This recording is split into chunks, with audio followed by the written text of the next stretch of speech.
Poštovano sudsko veće, I nderuar trup gjykues dhe të gjithë të pranishmit në lidhje me akt akuzë kanë theksuar kolegët e mi, sepse konsideroj se e njëjta është jo e plot dhe një akt akuzë e tillë nuk mund të ketë fuqi ligjore.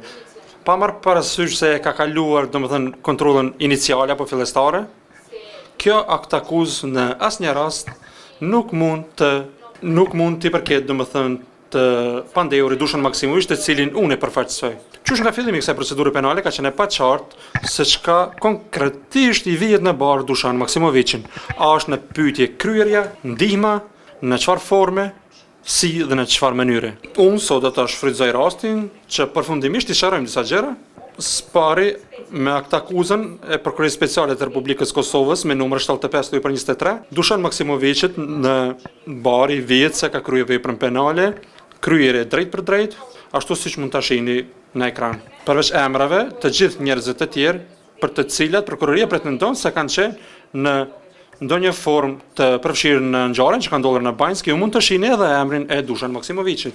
Edhe ajo me çka ne duhet të miremi është me përshkrimin e veprës për të cilën prokuroria konsideron se ka kryer Dušani së bashku me të bashkë akuzuar të tjerë.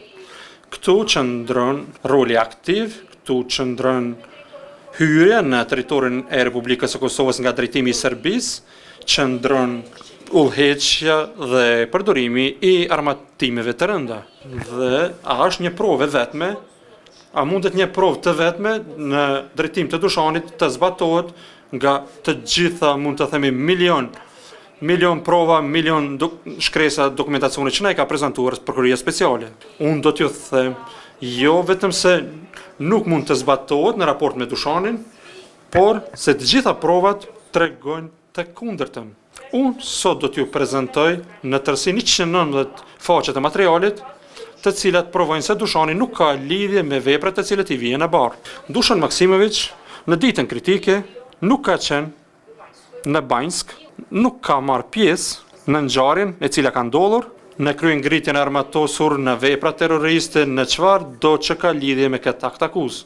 Dušan ka qenë së bashku me shokët e tij, ashtu siç disa herë ka përshkruar, ka qenë në Suvodol, prandaj nga Suvodol ka ardhur në fshatin e tij në Banjsk dhe në këto rrethana Dušani në plotnik ka alibi. Alibi kanë dashur t'i japin edhe shokët e tij, të cilët kanë qenë së bashku me të. Pra shokët e tij kanë qenë të propozuar që të jenë dëshmitar qysh nga 9 qershori 2025, nën Koriku pra. Askush nga ata nuk është i çmendur që dëshiroj të vi dhe të dëshmoj në një lloj procedure të kësaj natyre dhe që në një farë forme t'ja vizatoj vetës, domethënë cakun në ballë nëse nuk e flet vërtetën. Mirë po, trupi gjykues ka refuzuar këtë propozim duke konsideruar se nga përshkrimi të cilin e ka bërë Prokuria Speciale nuk ka nevojë për një provë të tillë. Në bazë të përshkrimit të cilin e ka bërë Prokuria Speciale nuk del, domethënë, roli aktiv i Dušanit. Mirë po, siç kemi mundur ta shohim më herët, pra në dispozitiv qëndron diçka tjetër dhe ajo çfarë kolegët mjaft mira kanë arsyetuar, unë nuk do ta përsëris. Mirë po, shtrohet pyetja pse Prokuria Speciale nuk ka dëshiruar që të na prezantoj një deklaratë të cilën e ka dhënë dëshmitari Miloš Radosavljević me Novkën Kurto, e të cilën e ka dhënë me 12 shtator 2024, pra vetëm një ditë pas ngritjes akt akuzës. Siç mund ta shihni, këtu me të vërtet ka pasur pak, por unë jam kujdesur që gjitha këto 119 faqe ju kam dërguar në mëngjes në email. Pra, Miloš Radosavljević me 12 shtator 2024 në tërësi ka dhënë alibi për Dušan Maksimovićin. Ai atë ditë ka sqaruar se së bashku kanë qenë në vikendicë dhe se Dušani së bashku me dy shokë të tjerë kanë mbetur atje që të kalojnë natën të flej dhe se vet ai Miloshi i ka thënë që të mos vinë në fshat. Një alibi i tërthort mund të nxirret nga dëshmitarit Radosavljević, i cili në shqyrtimin kryesor ka sqaruar se e ka të njohur se Dušani me 24 shtator ka qenë me shokët në Suvodol. Prandaj, prokurori ka qeshur kur e ka pyetur Dušanin se a ka qenë e rastësishme se gjatë sulmit ai ka qenë në Suvodol. Unë do të them po, ka qenë e rastësishme, ashtu siç mund ta shihni.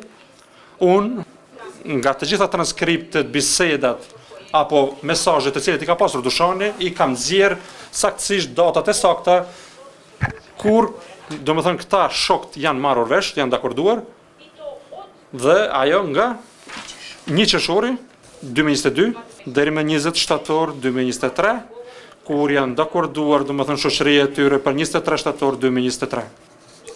Ju në dokumentacion të cilën ju kam dërguar në mëngjes në email mund të shihni të shenjëzuara me ngjyrë gjitha këto shoqërimet kur i kanë pasur, kush ku vjen, kush e blen mishin, kush blen çfarë lloji të birave, të cilat i pinë, kush e pin rakin dhe gjitha këto. Pra, ky shoqërim ka qenë fatkeqësi e dyshanit që të ndodh në atë datë, a ndoshta edhe fati i tij, duke pas parasysh se ka qenë me miq, me shok, ka dëshmitar të cilat mund ta vërtetojnë alibin e tij. Paragrafi i radhës i rëndësishëm i sa i përket alibisë është edhe kjo fotografi nga faqja 130 e akt akuzës, ku sipas prokurorisë speciale qëndron ndarja e roleve dhe ajo se kush për çka ka qenë ngarkuar, kush çfarë roli ka pasur.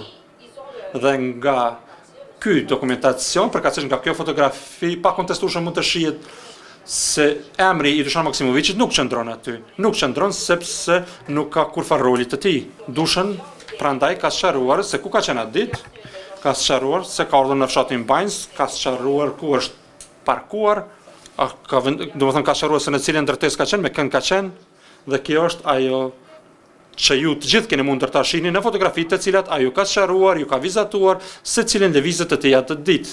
Nëse pyeteni se pse nuk ka shkuar në shtëpinë e tij, gjithashtu në provat materiale pa kontestueshëm qëndron se ai, pra nga fotoalbumi mund të shihet në fotografi numër 73, 74, ku në shtëpi, pranë shtëpisë së tij janë gjetur domethënë disa mbetje të municioneve, ku në foto 412-413 ku shihet domethënë në shtëpinë e ku shikës së tij gjendet një minahellës i gjetur. Shihet ndërtesa ku ai ka qenë, shihen edhe mesazhet të cilat ai ka pasur me motrën e tij, pra të cilës i ka shpjeguar se është në korridorin e ndërtesës së bashku me shokët e tij. Shihet edhe ajo se Dušani nuk ka ditur as pak se kush ka qenë prezent, kush ka kryer këtë ngjarje, sepse ka cekur, ka theksuar se i njëjtë është kryer nga ana e ushtrisë, duke menduar në ushtrinë e Republikës së Serbisë, pra nuk e ka ditur as kush është i përfshirë në gjithë këtë. Gjithashtu shihet edhe në video incizime shoku i tij, i cili në një duks ngjyrë hiri qëndron pranë tij. Pra, asnjë nga provat nuk mund të nxjerret kurfar përfundimi tjetër përveç asaj se Dušan Maksimović nuk ka absolutisht kurfar lidhje me këtë vepër e cila i vihet në barë. Në procedurën e provave janë administruar ekspertiza të ndryshme, siç mund t'i shihni. Asnjë nga këto ekspertiza nuk tregon çfarë do përputhje ndërmjet Dušanit, domethënë analizës së tij ADN, mbetjeve të barutit, praninë e nitratëve dhe nitriteve dhe asgjë tjetër të ngjashme. Pra, nga këto prova përfundohet, vihet në përfundim vetëm ajo çfarë kam thënë edhe në fillim. Mirpo, nga prokuroria speciale i nxjerr këto prova dhe pse të themi i ka fshehur prova deri në fund nga ne si mbrojtësit, kjo është pikërisht ajo çfarë kemi parë fatkeqësisht ndoshta edhe vonë, por jo tepër vonë, që edhe ju të mos i shihni. Në akt akuzë, në faqen 130 mund ta shihni se prova në raport me Dušanin administrohet nga telefoni i tipit Samsung me shenjë SMA127F. Nëse e shikoni raportin e përgjithshëm të hetimeve në raport me Blagoja Spasojevićin në faqen numër 8 të tërnjëjtit raport, do të shihni se në telefon ndërmjet provave tjera është gjetur domethënë telefonin e Veljko Đorđevićit, për të cilin dyshohet se është pjesëtar i grupës me shenjat njëjta të telefonit. Që të mos del se është ndonjë gabim teknik apo diçka e tillë, unë e kam verifikuar këtë provë edhe në gjuhën shqipe dhe është njëjtë e shënuar. Prandaj, nga raporti dhe analizat e të dhënave të pranuara nga Meta dhe Google, gjithashtu qëndron se është gjetur telefoni i Veljko Đorđevićit me emra dhe numra me shenjat të njëjta SMA127F. Prandaj keni edhe provë tjetër në shikim të analizës teknike, ku qëndron një telefon tjetër, kur t'i krahasoni emrat dhe numrat, padyshim vini deri në përfundim se janë në pyetje 2 telefona me shenja të njëjta SMA1-7F dhe është pikërisht kjo kur Dushani ka thënë se shumica e fotografive të cilat i ka prezantuar, të cilat i janë prezantuar nga ana e prokurorit special, nuk i ka të njohura, nuk janë të njohura për të. Nuk janë të njohura për shkak se nuk janë fotografi nga telefoni i tij. Unë të supozoj se çfarë ka ndodhur këtu. Personi i cili ka punuar në këto prova, nuk them drejt për drejt është prokurori, por ka qenë kompetencë e tij që ti mbikëqyr, është e tëra kjo që ka të bëjë me telefonin SMA1-7F, e kanë vendosur një folder dhe do ta shihni se raporti për emrin e Dushanit nuk përmban emra dhe numra. Tutje shihni se Dushani është arrestuar me 25 shtator, se proces verbali ka nisur në 15-10 minuta, dhe atëherë keni provë e cila thotë se në telefonin e tij, në telefonin e tij është incizuar apo fotografuar një fotografi me 28 shtator 2023.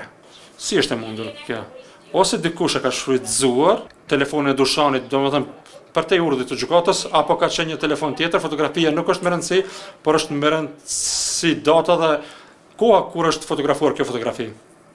Tutje keni edhe dëshmitarat anonim, të cilat kanë dhënë deklaratat e tyre në shqyrtimin kryesor me 21 shtator 2025, do të shihni se çfarë njohuri kanë pasur ata në lidhje me këtë ngjarje dhe konkretisht në lidhje me Dushanin. Pra, këtu qëndron, nuk e di, nuk më kujtohet, nuk dëshiroj të përgjigjem. Personi i cili ka dhënë emra, 14 njerëz, pra sipas tij kanë marrë pjesë në këtë ngjarje, nuk dëshiron të thotë se nga i ka informatat, çfarë do informata në lidhje me Dushanin. Dhe çka është më e rëndësishme, thotë se deri më sot, domethënë deri në ditën kur e ka dhënë deklaratën në shqyrtimin kryesor, nuk ka dhënë kurrë informata në lidhje me Dushanin. Pastaj kemi dëshmitarin anonim A2, i cili po ashtu në mënyrë të njëjtë përgjigjet, nuk dëshiroj të jap përgjigje, nuk dëshiroj të përgjigjem në këtë pyetje, kur thoni, domethënë nga vendasit e fshatit mund të thonë emra, thotë jo, nuk dëshiroj të përgjigjem nga pyetja, do ta shfrytëzoj të drejtën time të mos përgjigjem në këtë pyetje, nuk kam përgjigje të ngjashme, dhe në fund njëjtë thotë sot në faqen numër 19 të procesit verbalit, thotë domethënë për mikun i cili i ka thënë se Dushani ka pasur ndonjë rol ndihmës, ku thotë se sot e kam njohur se ai e njeh dhe e ka njohur Dushani mirë, por deri më sot nuk ka pasur informata në lidhje me të. Pra, deri në shqyrtimin kryesor, dëshmitarët anonim nuk kanë pasur çfarë do informata në lidhje me Dushanin, as nuk e ka pyetur kush do të qoftë në lidhje me të. Mirë po, në raportin e përgjithshëm të hetimeve, i cili është bërë domethënë një vit para dhënies së deklaratave të tyre në shqyrtimin kryesor, me 17/7/2024, prokurori special i CEK i thekson domethënë dëshmitarët anonim, domethënë në pjesën e përgjithshme kundër Dushan Maksimović. Dhe unë bëj pyetje se si. Ose dëshmitarët nuk e flasin të vërtetën pranë gjykatës, sepse dikush më parë i ka pyetur për Dushanin, ose i nderuari prokuror special i parashet gjanat dhe e ka ditur se çka do ndodh, domethënë një vit përpara ka ditur se çfarë do ndodh. Sa i përket Dushanit, ne duhet t'i kushtojmë vëmendje asaj se çka në arsyetim të aktakuzës qëndron në lidhje me të, në raport me të. Dhe se si prokuroria speciale, atëherë kur s'ka pasur prova, e ka konstruktuar aktakuzën në raport me të. Unë do t'ju lexoj pjesë pas pjese të arsyetimit të aktakuzës dhe ju lutem të keni vëmendjen se cilën fjalë e cila i vihet në barë. Thotë, sa i përket të pandehurit Dushan Maksimović, roli i tij në grup ka qenë domethënë për veprat penale për të cilat ngarkohet, ka qenë për qëllim të veprave penale në telefonin mobil të markës Samsung SMA1-27F, të sekuestruar dhe të ekzaminuar janë gjetur shumë prova relevante, siç janë komunikimet lidhur me pjesëmarrjen në barrikada sipas grupeve, pastaj kur arrin uniformat, municioni, fotografitë të pandehurit i veshur me të njëjtën uniformë si grupi urmatosur. Gjithashtu i njëjti shihet me armë të gjatë, AK-47, sniper, armë të gjatë gjuetie, si dhe në shoqëri me të pandehurin Arati Danilo Virjević. Pra, prokuroria speciale këtu e përfshin fotografinë që gjenden në faqen 132 të aktakuzës, të cilat janë në të vërtetë janë nxjerrë nga telefoni Samsung SMA1-27F, i cili me shejt të njëjtë i ka takuar edhe Veljko Đorđevićit, i cili në akt akuz gjendet me numër endor 11 dhe i cili në një mënyrë të caktuar të gjitha nga i telefon me atë shej ja ka bartur dushonit.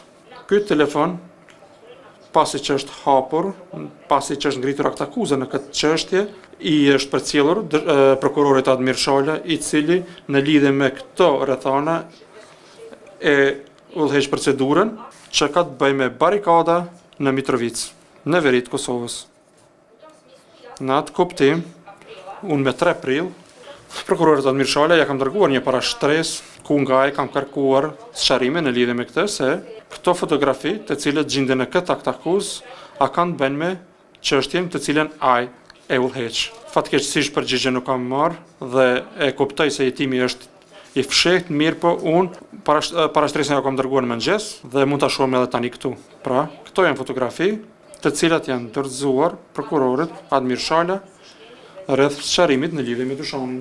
Kur e shohim më tej këtë pjesë të arsyetimit akt akuzës në raport me dushonin, shohim edhe fotografit nga barikada pranë komunës së Zveçanit. Kjo është procedurë të cilën e ka udhëhequr zotriu Bekim Kodraliu dhe për këtë janë përgjigjur penalisht 10 njerëz, kundër dushonit as nuk udhëhiqet procedura. Pra, çka është më rëndësi këtu? Kjo fotografi në të cilën shihet dushoni në një uniformë të saktuar, siç mund ta shihni, janë bërë me 13 shtator 2022. Dushoni e ka arsyetuar gjithçka në lidhje me uniformën dhe për këtë do të flasim më vonë.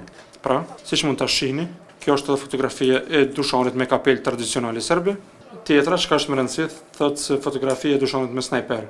Në materialin e provave mund ta shihni se kjo fotografi me snajper është bërë me 4 mars 2023. 4 mars 2023.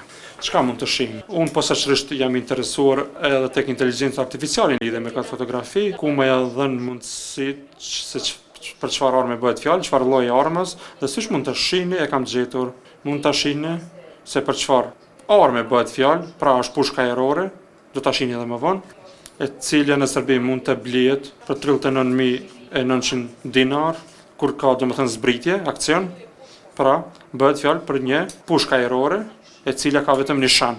Nuk është snajper, nuk bëhet fjalë për armë tjetër të zjarrit. Kjo është çka ka thënë dushoni dhe çka ne pretendojmë që nga fillimi dhe në këtë kuptim kemi propozuar edhe provën. Tutje kemi, unë nuk kam mundur të gjej fotografi më të mirë, dushoni i cili incizohet në këtë uniformë të famshme, ashtu siç zotri Rudari i cili nuk është i pranishëm, por ka thënë se është gjetur në dhomën e tij të fjetjes.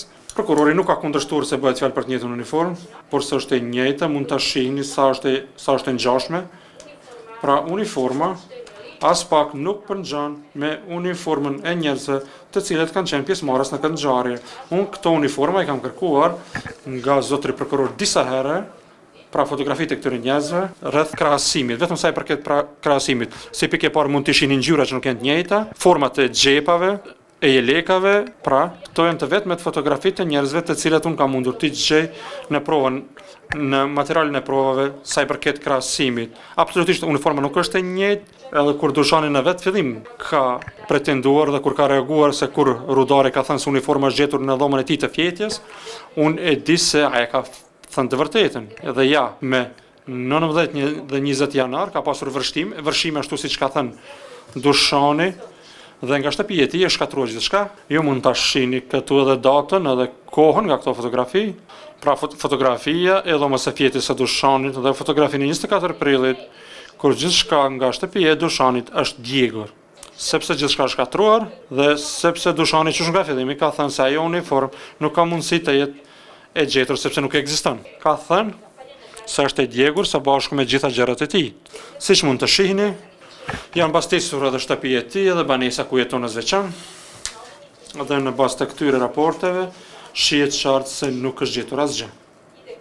Dhe se shtëpia, të themi ashtu, nuk ka gjëra sepse nga vërshimet e fundit në të askush më nuk jeton.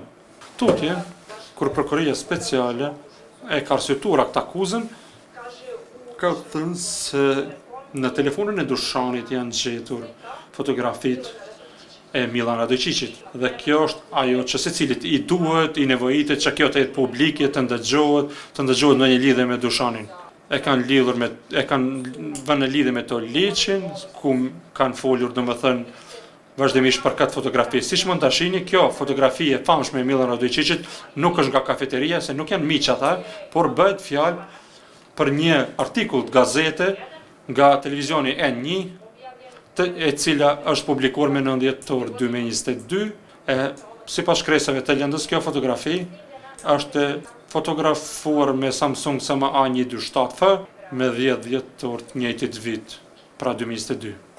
Tutje, çka është me rëndësi nga këtë akuza, çka përkërje speciale, posaçërisht e thekson, janë fotografit, prova tjera që kanë të bëjnë me pjesëmarrjen e të pandeurit Dušan Maksimović në grupin e Milan Radojčić, janë komunikimet me personat e tjerë, ku roli i tij ka të bëjë me veprimet të cilat është dashur të ndërmerr, duke varet nga ai sulm me 24 shtator 2023. Roli i këtij të pandeurit ka qenë që të vendos barikadat dhe ajo çfarë kanë quajtur shtyllat, ashtu që të ndalohen operacionet policore në varësi nga intensiteti i sulmit, që ta luajë domethënë rolin i cili do t'i evakuoj apo largoj gratë e fëmijët. Pra, nëse i shihni materialin e provave dhe nëse i shihni se kush e ka dërguar këto fotografi, kush e ka dërguar këto mesazhe, ju mund të shihni si në vijim. Me 23 shtator në ora 17:10 minuta kanë dalur domethënë në shoqërim, siç mund ta shihni, shok tjerë është dashur të jenë Ruzi dhe Sinqo. Sinqo është Dushani, fatkeqësisht nuk ka mundur të jetë domethënë mikpritësi tjetër, pra këtu e keni fotografin tjetër nga dëshmitari në këtë procedurë nga Kurto, pra Radosavljević, i cili flet rreth asaj se ka nisur lufta. Dhe fotografi tjera ka nisur, çfarë po ndodh, dhe pas kësaj fotografitë e rallës janë, kjo është mesazhi i rallës, është nga i njëjti, nga njeriu i njëjtë, Miloš Radosavljević Kurta, kur i mbushim shtyllat. Dushani ka thënë për këtë në 11:30, ndërsa Ruzi ka thënë se unë do të punoj tek maqina, domethënë e betonit në Meshalic. Çka është në pyetje këtu? Prokurori thotë se shifra për barikada kanë qenë shtyllat. Kjo nuk provohet absolutisht me asnjë provë, as me çfarë do shkrese, kur në Word e shkruani, me një file i cili ka 2680 faqe, kur shkruani fjalën Stubovi, domethënë shtyllat, do ta shihni përputhjen, do në total vetëm një përputhje ka. Pra, kur më herët fjala Stubovi apo shtyllat në shkresat e cilat, domethënë në shkrimet e cilat i ka pasur Dushani me shokët e tij nuk është përdorur si shprehje, si fjalë. Ndërsa kur e shkruani fjalën barikadat, do të shihni 14 përputhje. Jo në lidhje me organizimin, jo në lidhje me çka do të qoftë, por në pyetjen mesazhet, siç mund ta shihni edhe vet, kur janë barikadat, a do të jenë barikadat, a do të largohen barikadat, kanë shkuar, nuk kanë shkuar dhe të ngjashme. Mirë po, çka është më rëndësi për Dushanin është se shtyllat nuk janë barikadat, shtyllat janë shtyllat. Dushani e ka sqaruar se çfarë lloj shtyllësh është dashur t'i mbushin, kur prokurori ka thënë se nuk ka qenë provë rreth administrimit të ndërtimit të punëve ndërtimore, pikërisht në fotografi të prokurorisë, e cila ka të bëjë me këtë vikendicë, ne kemi parë disa shtylla të papërfunduara dhe disa mure. Kur unë kam qenë në atë vikendicë, ajo çfarë kam mundur të shoh atje, kanë qenë domethënë makina e betonimit apo meshalica, domethënë lopata dhe të tjerat. Në atë vikendicë ku ka qenë Dushani, pra është dashur që të mbushin shtyllat dhe kjo nuk ka qenë kurfar shifre, kurfar kodi. Tutje në një komunikim në mesazhe të cilën Dushani e ka pasur në atë grup me shokët e tij nga data 08/08/2023, pra ku një muaj e gjysmë para arrestimit e keni mesazhin po jipen nga 2000 dinar, domethënë për banjë në Suvidol. Këtë gjani nuk kemi mundur ta shohim në materialin e provave më herët. E pikërisht këtë fakt se kanë mbledhur para për banjë, e cila gjendet në Suhodol, është pikërisht ajo për të cilën Dushani ka folur qysh me ndëgjimin e tij me 25 prill 2024 në prokurori speciale. Tutje kur thuhet se kinse roli i Dushanit ka qenë në lidhje me atë që në telefonin e tij kanë arritur mesazhet dhe në një moment prokurori thotë se shkruan, duke menduar me siguri se dyshani diçka ka shkruar, nëse kjo është shkruar që mos e bëv zoti për ndonjë, luftë madhe, duhet fëmijët të largohen. Dyshani këto porosi nuk i ka dërguar ashtu siç ka treguar edhe vetë këtu. Mesazhet që i dërgon në telefonin tuaj janë nga ana e djathtë, ata të cilët i pranoni janë nga ana e majt. Dhe siç mund ta shihni këtu, të njëjtat mesazhe pra janë dërguar nga një dërgues anonim i panjohur, dikush që me siguri e ka deaktivizuar, llogarinë e tij para se prokuroria speciale të bëjë analizën e këtij telefoni. E çka është i sigurt është se dyshani nuk i ka dërguar këto mesazhe. Asaj mund të ketë ndonjë njohuri dhe as që mund të përgjigjet për mesazhet të cilat kanë ardhur në telefonin e tij. Mirë po, kur kemi parë se asgjë absolutisht asnjë fjalë vetëm nga ajo çfarë në akt akuzi vihet në bark Dushan Maksimovićit, pra nuk pinuj, të themi ashtu, dhe nuk mund të përdoret kundër Dushanit, prokuroria speciale e ka përdorur një metodë perfide që juve, i nderuar trup gjykues, ju vëj në lajthitje, duke vendosur në pyetje Dushanin se a ka qenë ai, se ai kur ka qenë në vikendica ka pa ndonjë bagjer, pra me ngjyrë të bardhë me shenjën BG, domethënë tabelën me ngjyrë të bardhë BG dhe kamionin, ai ka thënë se ka gjë nuk e ka parë dhe ka sharuar sepse në raportin policor qëndron se që tëra kjo është gjetur në rrugën, domethënë Banjska Izvor. Pra jo në Suvodol ku ka qenë Dushani, jo në ndonjë vend ku ka mundur ta shoh këto me të vërtet Dushani, por kjo qëndron, domethënë kjo tingëllon si pompozitet që Dushani pas ka parë diçka nga këto mekanizma. E tash që ta shohim pak më mirë, ja fotografia ku është rruga, pra harta e rrugës, pra Banjska, Izvor dhe Suvodol ku shihet qartë se asnjë rrugë nuk është e njëjtë. Pra, Izvori është lart, Banjska është në mes, Suvodoli është në anën e majt. Dushani nuk ka mundur të shohë as të ketë çfarëdo njohurie në lidhje me këtë mekanizma, me këto mekanizma. Mirë po kur prokurori e pyet këtë, ajo na mbet neve të gjithëve në vesh dhe të gjithë ndoshta fillojmë të dyshojmë. Mirë po provat tregojnë të kundërtën. Prandaj prokurori e pyet Dushanin në lidhje me disa fotografi të armëve të gjuhë të tij, të cilat janë gjetur në Vikendic, ku siç thot ai ka qenë aty. Dushani ka qenë në Vikendic, e cila është e shenjuar me numër 446. Sipas logjikës, në vijim thuhet se ekziston edhe Vikendic tjetër, e cila është në fotografi me numër 447, pra shtëpia në Suvodol ashtu siç e quhen, dhe më pas thotë se atje është gjetur kjo pushkë gjuhë e tij. Pra, kjo armë nuk është gjetur në Vikendic në cilin ka qenë Dushani, por në një Vikendic tjetër. Siç mund ta shihni, fotografit në këto fotoprova janë, domethënë, të krahasuara. Mirë po kur i krahasojmë, domethënë, fotot nga Vikendica ku ka qenë Dushani, do të shihni se asnjëra nuk e ka, domethënë, backgroundin e bardhë. Asnjë mur në këtë Vikendic nuk është i bardhë. Backgroundi është me ngjyra siç e shihni dhe siç e ka vërejtur edhe prokurori special në ato fotografi ku ka thënë se është Dushani me snajper, mirë po Dushani ka qenë me pushkë e tij. Pra, backgroundi i fotografisë ku është gjetur, domethënë, arma është e ngjyrës bardhë dhe jo kjo Vikendic ku ka qenë Dushani. Pra, që ta forcojmë bindjen e tij, prokurori e pyet rreth një fotografie të Dushanit dhe e pyet se Danilo a ka qenë atë natë me të në Vikendic, dhe këtu është shumë e rëndësishme të thuhet se cilën fotografi e ka përdorur prokurori. Pra, kjo nuk është fotografi e cila është gjetur kudo të qoftë, është fotografi e cila ka qenë në korniza në atë moment në Vikendic. Ja, i nderuar trup gjykues, në pyetje, pra bëhet fjalë për këtë fotografi, siç mund ta shihni, prokurori fotografin nga korniza e cila ka qenë në kornizë vendosur, e ka fotografuar nga afër, nuk e them prokurori, por personat e cilat e kanë bërë hetimin, dhe këtë fotografi kinse, domethënë, janë munduar që t'ja montojnë provave materiale që kanë bëjnë me Dushan Maksimovićin.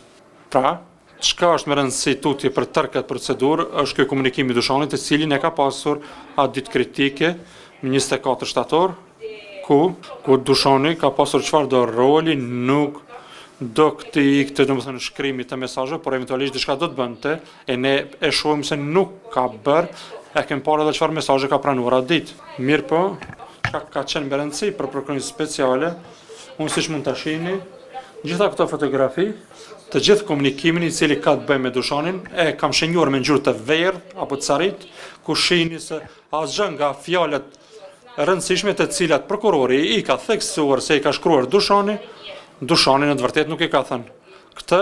Këto gjëra i kanë thënë disa njerëz tjerë, të cilët falenderit Zotit janë në liri, sepse nuk ka pasur, domethënë, vend për ndjekjen e tyre. Çka është më rëndësi këtu? Prokurori thotë se Dushani në një farë forme ka lajmëruar se kush është arrestuar. Jo, nuk ka mundur të lajmëroj. Sipas raportit për arrestime, Blagojes dhe sipas aktakuzës, Blagoja është arrestuar në ora 14:55 minuta, mendoj se ashtu ka qenë koha. Në këtë komunikim shohim se Dushani në ora 18:54 minuta ka shkruar Blazho nga Kodra është arrestuar.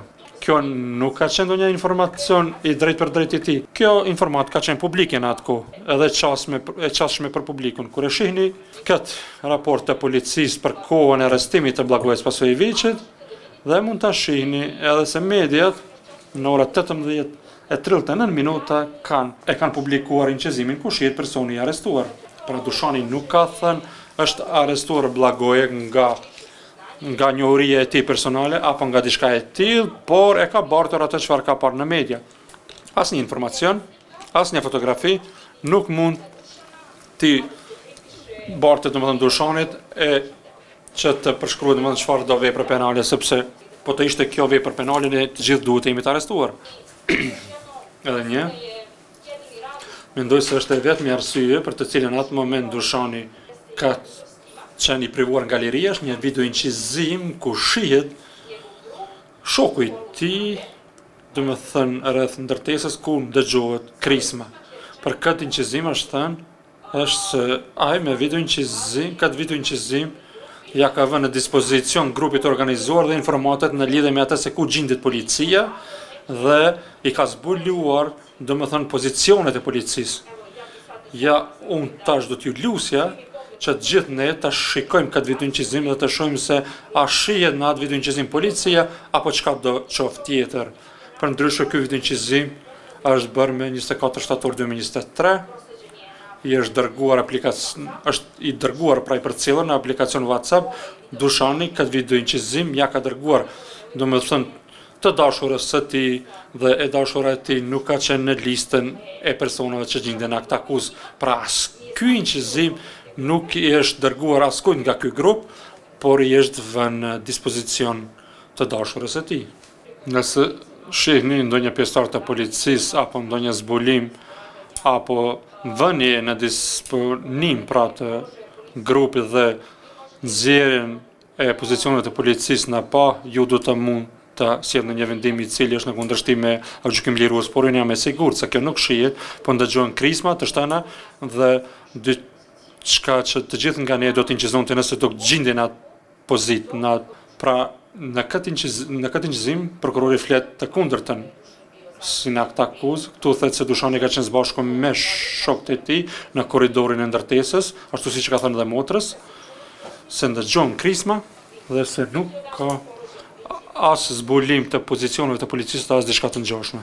Në këtë kuptim, unë e lus trupin gjykues që të jenë të drejtë. Gjithçka që ka tentuar prokuroria t'ia vëjë në barë Dushanit, ne me provat e tyre, pra provat të cilat e kemi siguruar nga prokuroria speciale, e kemi demantuar atë. Nuk ka mbetur asnjë fjalë vetme e cila nuk është sqaruar në lidhje me fotografit, periudhën e bërjes atyre fotografive dhe nuk ka absolutisht kurrë lidhje ndërmjet domethënë në mes të kësaj vepre e cila i është vënë në barë Dushanit dhe fotografive të cilat prokuroria i ka prezantuar ku kinse supozojnë domethënë për fajsinë e tij apo përgjegjësinë e tij. Dushani atë ditë është sjellur ashtu si edhe çdo kusht tjetër, çdo njeri tjetër i ka shkruar atij, domethënë atyre që është interesante, që na ka qenë interesante për gjithë neve, përderisa prokuroria për shkak të mungesës së provave ka tentuar që me çdo kusht ta akuzoj Dushanin dhe ta rikonstruojë, domethënë një hetim kundër tij, pra që është e pavend. Unë vetëm e them se edhe telefoni i tij, i cili është me shenjë Samsung SMA1 27F i është përcjellur prokurorit admirshale rreth procedimit kur të marrim kohën, periudhën kohore për cilën udhëhiqet ai procedurë dhe periudhën kohore kur ka ndodhur ngjarja në Banjsk, e shohim se nuk ekziston kurrë lidhje kauzale ndërmjet fotografive të cilat janë domethënë objekti i kësaj akuse dhe veprës penale për të cilën gjykohet Dushani. Pra, forma nuk është e njëjtë, uniforma nuk është as e ngjashme. Dushani e ka sqaruar nga e ka marrë dhe si janë bërë, si janë fotografuar këto fotografi, shtyllat janë shtylla, nuk janë barikada, siç keni mundur ta shihni edhe ju, nuk ka pasur shifra apo kode për çka do të qoftë.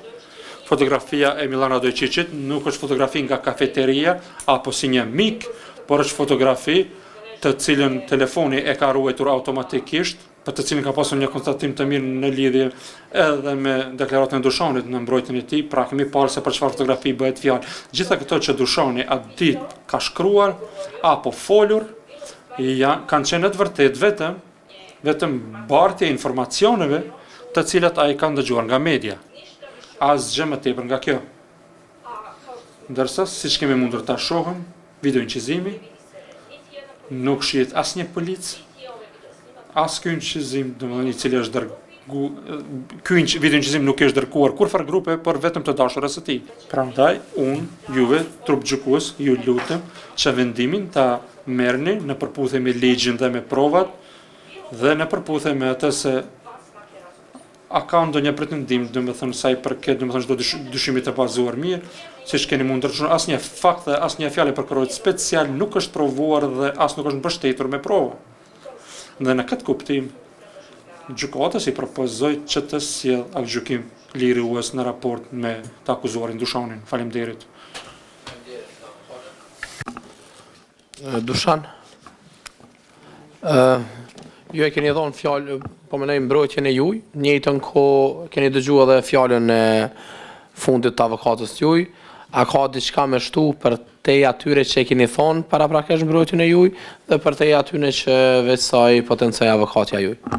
Okej, atëherë afrojeni te një mikrofon ku do që mundet me. Të nderuar gjyqtar, ju e dini se unë i jam drejtuar prokurorit speciale me 18 mars gjatë deklarimit tim. Unë, Dušan Maksimović, nga Banjska, e kam lutur prokurorin special që përfundimisht në fjalën përfundimtare të thot konkretisht çfarë kam bërë unë dhe çka më vihet në barë.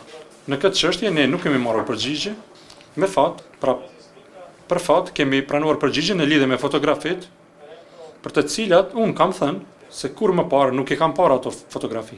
Normal se nuk i kam parë kur gjitha fotografit nga 2 telefona, të cilat janë të regjistruar me emër të njëjtë, ashtu siç e tha edhe avokatja ime Jovana, SMA 127F, janë të përshkruara si kurse janë të mijat. Kush e ka regjistruar këto 2 telefona me emër të njëjtë, le të jetë në ndërgjegjen e tij. Do të tentoj domethënë që të mos e zbuloj domethënë hetimin dhe besoj që prokurori admirshale do të më fal, vetëm do të them, ai e udhëheq lëndën në lidhje me barikadat nga muaji dhjetor 2022 dhe se të gjitha fotografit nga këtë akuzë në faqen 132 dhe 133 janë pjesë e asaj lëndë të tij. Mendimi im është se ju është dashur ta dini këtë gjë. Unë sot dua të falenderoj avokatën time Jovanën, e cila me prova e ka argumentuar se secila fjalë e imja në këtë proces është e vërtetë, as nuk kam gënyer asgjë, as nuk kam shehur asgjë dhe as nuk kam kurfar lidhje me ngjarjen e datës 24 shtator që ka ndodhur në fshatin tim në Banjsk. Unë sinqerisht besoj dhe thellësisht shpresoj